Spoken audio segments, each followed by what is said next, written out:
The ultimate basket packing upgrade, another derailleur that absolutely shouldn't exist. All that and more on today's The New Hotness, still on Instagram, so you don't have to be. This episode of The New Hotness is brought to you by Cycle Limited because New Bike Day doesn't have to cost like New Bike Day. While the mainstream bike industry is focused on Watts and Arrow, we're going to talk baskets first because that's just how it is on this channel. This is kind of a sleeper product that our friends at Soma Fabrication / Mary Sales just got, and it is their Tanaka Racketeer basket platform. If you're a big fan of baskets, you know one of their weak points tends to be their mounting hardware. In particular, walled baskets are almost like throwaways. I know a lot of people don't even bother with them. They just get like a front rando rack or something and zip tie it to the basket. This is a pretty interesting option here because it gives you Nitto-like hardware that you can mount on your basket. You can see here it has tubular struts and there's this sort of platform thing that then clamps onto the basket. Here's a shot from the top, and it looks like there are some tabs that will clamp down around some of the wire mesh. For some, this might be completely overkill, but if you are a basket connoisseur, and I'm sure there are some of you out there, then you guys know why this totally rocks. It gets rid of that kind of trashy stock hardware by Walled, and it gives you something a little bit nicer and just a little bit more adjustable. So I think it's pretty cool. I know it's a little bit on the spendy side, but if you're a fan of basket packing, then you know how cool this product is. Next thing, our friend Adam over at Sklar Bikes just got a shipment of the PBJ, and the bike is looking pretty sweet. Here's a little hand truck that he built to schlep boxes around.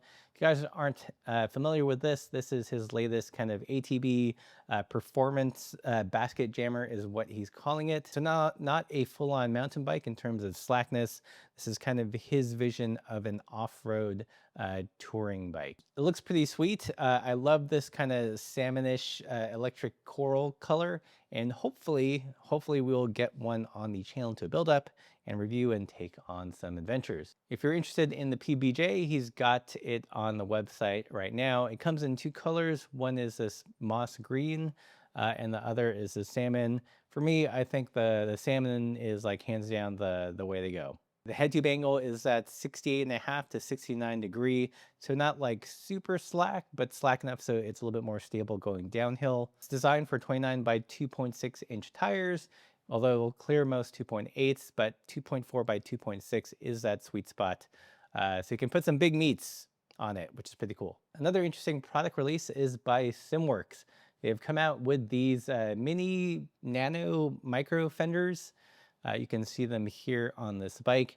And the idea behind these is that it will protect you from some grime, especially if you're running rim brakes. They don't have the full coverage, so this makes more sense if you're traveling with your bike and have to put it in a case or something. So probably not the best if you live in some place that's super rainy and are going to commute on your bike. But if you travel with your bike, have to put it in a case and don't want to mess with full-size fenders, then this is a definitely interesting option to check out. Kind of like a more artisanal ass saver, I think. And speaking of the small things, there's this cool Instagram account I've been following called bike.gang. And they focus a lot on small bikes and Brompton gear. And one thing that they featured recently was this. It seems like really simple, but if you're a Brompton connoisseur, then you will appreciate this. And basically, what it allows you to do is it lets you use the Brompton front mounting system, which is absolutely brilliant. On bikes other than a Brompton. So if you've got like a Tern or a Dahan, and they make the adapter so you can use that Brompton front loading block, which is just probably my favorite part about the Brompton, to be honest. It makes it more like a mini cargo bike. If you're not familiar with Bike Gang but are into small bikes, I would definitely give them a follow. If you go to their store, and in particular the mini mods section here, all sorts of things to bling out your Brompton, everything from custom carrier blocks that come in different colors, as well as amazing upgrade kits to upgrade the drivetrain to something a little bit more elegant and nice, you know, silver components. So if you're looking for a place to totally pimp out your Brompton, then definitely check out Mini Mods or the Bike Gang Instagram. And speaking of Brompton, we're gonna hop over to YouTube for a hot second. I discovered this channel recently, and it's this guy named Fernando. He's based somewhere in Spain, and in this video, he takes a group of his friends on a Brompton bikepacking trip somewhere in Castile de la Mancha. And what's cool about this is that one, it's Bromptons, it's Spain, it's bikepacking, something that's not very, I'd say, common here in Spain. A lot of the bike content tends to be super performance oriented. So it's nice to discover a kindred soul here in España. You can see some of them have the G line, some of them have the C line. I just love it. All sorts of bike nerdiness going on. They do encounter some interesting hike-a-bike sections that I think even a regular bike would struggle with, but Bromptons in particular. But this, for me, this is super refreshing to see. Hopefully we'll get a chance to run into him one day, maybe join him on a small wheel journey. But check it out. That is Brompton Bike Micro Adventures in Spain. Now it's time for the new old hotness brought to you by Cycle Limited, where we check out their pre-owned selection of bikes to find something interesting.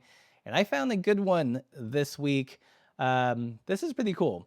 So it's a Calfee Luna Pro road bike. If you guys aren't familiar with Calfee, they're based in California. These are carbon frames that are made in the United States. And this one is pretty sweet. First off, it's a size 52, so it would totally fit me, but tons of other things I like about this.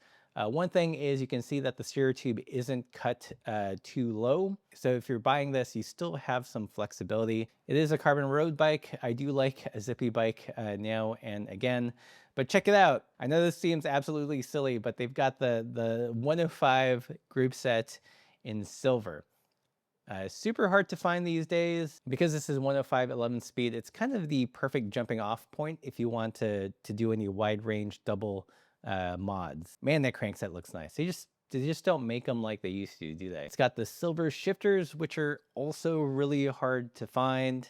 I know that there was limited edition GRX shifters in silver, but if you want like mechanical braking, I think this might be the way to go. So nice component spec, made in California.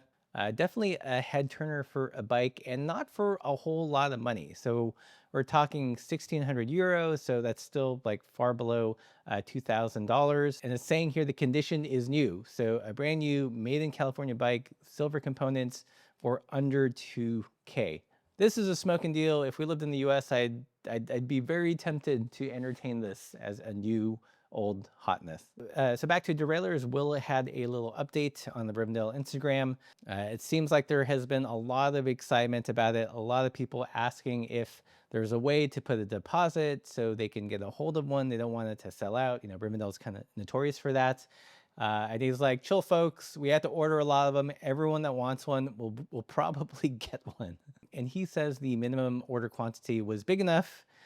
We have at least a year's supply, even if they sell far better than they anticipate. So that's good to know on lots of fronts that they ordered a lot of them, but that there's also lots of demand. Hopefully that will keep this rear derailleur in production, as well as spur the development of other derailleurs in the future. So speaking of rear derailleurs and other rear derailleurs that shouldn't exist, the Madrone Jab rear derailleur is out. So we've been following this story for the last year. Actually, we interviewed Aaron from Madrone over at the Made Show and did a one-on-one podcast with him, talking about how he started the business and why they're bringing Jab to the market. So lots of unique things about this rear derailleur. One is they are assembled, I believe in Ashland, Oregon is where he said. So they're all kind of made to order. Come in a few colors, purple, because purple, this electric blue, this silver, and this kind of panda color one. What's unique about this rear derailleur is that it's super modular. So we've got lots of options in terms of mounting options. If you're using UDH or a standard mount or a T-mount or what have you, you can spec out with a short cage or a long cage. So depending on whatever drivetrain you're using, probably the most unique thing about this derailleur is that you can buy these different cams. So you can use this rear derailleur with 11 or 12 speed, road or mountain, Shimano or SRAM. So I know while the price of 323 euros is daunting, trust me, I know it's daunting. That still costs less than the SRAM Red rear cassette and some electronic shifters and And the shifter is completely rebuildable. They sell replacement parts if things go wrong. And again, you can adjust it to whatever drivetrain you want. This is another derailleur I hope to get a chance to try out and see how it works. But at the end of the day, it's cool to see lots of alternative rear derailleur options happening that give us something different to choose from than just Shimano or SRAM. Speaking of US manufacturing, this is a older video, but I've just been fed this through the algorithm. A YouTube channel called RBMX, and here they go to Profile Racing, which makes BMX parts apparently in the US. I wasn't aware of this. So they go through the whole process showing how a crank is made. And this is pretty cool. Everything from starting with the raw bar stock, using the swedging tool to get a rough profile, and then putting it into this die and having it pressed into a rough shape. Here he's showing the older dies that they used before they had the big hydraulic press. And then of course the final assembly where they put all the other bits and bobbins and weld it to finish. This is pretty interesting in light of our recent trip to Portugal. It's cool to see that this still exists in the US, but again, unlike Portugal, unlike Taiwan, there isn't enough manufacturing all within that region to be like a bike hub, as it were. But cool to see the folks at Profile Racing still making cranks. And speaking of making things, this is a channel called Thrifty Frame Builder, actually a Patreon supporter and contributor on our Discord. If you've ever wanted to know what it's like to build a gravel bike in your garage, then this is the channel to check out. In this particular video, he's putting together the front triangle of his gravel bike, and you can see the kind of slow and meticulous work if you don't have all the fancy tools and jigs. It just gives you a sense of what's really involved in, hand making a bike. My big takeaway from this is that I would probably make a terrible frame builder because I just don't have patience for this stuff. I'd much rather ride and make videos about bikes than do all the filing, the measuring. I'm not the best measurer. If you want to see someone build bikes at home and do lots of interesting mods to pre-existing frames, then definitely check out Thrifty Frame Builder. The last thing we're going to end on is vibes. Again, this is from Gino Sachs in Minneapolis. This looks like just a chill, fun party ride. Gino Mondays, the tagline here is slow pace, low mileage, and no drop. And this is just a chill ride with a group of friends. I think they end up at a park somewhere, have a barbecue, have a DJ, but like a nice turnout, really cool collection of some interesting bikes, lots of racks and fenders and all the stuff we like here. And for me, when I see something like this, what's really interesting is when I got into bicycling about 20 years ago, there was nothing like this. We had bikeforums.net and people were trying to find their other people just through like really crude means. And now all that stuff has finally come to fruition. Other chill riders finding other chill riders to ride with. And it's a beautiful sight to behold. I'm a little jealous, again, that I didn't have this when I got into cycling 20 years ago, and that this culture doesn't exist here in Spain. But it's cool to see that it's at least catching on in parts of the US. I think this answers the question of, is alt cycling a thing? I think it is in starts and spurts, and hopefully it just continues to grow. If you guys enjoyed this episode of The New Hotness, then definitely check out the links below. Big thanks to Cycle Limited for sponsoring this series thus far. Even if you don't buy anything, do me the favor of hitting them up on Instagram and letting them know that you appreciate them supporting the channel. And just as a heads up, in a couple of weeks, we're gonna hop on a plane, fly back to the US and cover the Maid Show. It's a very expensive trip, but if you guys appreciate the coverage, then consider supporting us on Patreon, YouTube memberships, buying some merch. Every little bit helps. As always, everybody, keep the supple side down.